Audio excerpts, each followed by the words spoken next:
3 mistakes I see people making when they come to goal setting. 1, they don't put a euro amount on how much they're trying to save.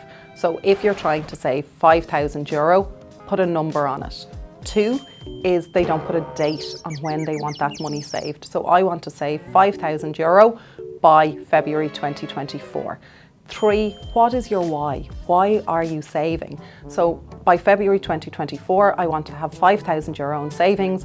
This is going to be my emergency fund should anything happen. This is going to book my family holiday for next year, or this is towards our deposit on our hopefully new property. So the 3 things to remember is we need to know the amount, we need to know a date, and we need to know our why. What is the saving for? The best savers are the ones that have a goal in mind. And if you think back, if you've ever bought a property, people save really hard for their deposit, they're able to do it, and then it kind of falls off after they get into their house. So if we can stick to those 3 things with our budget template, you won't go wrong in your goal setting.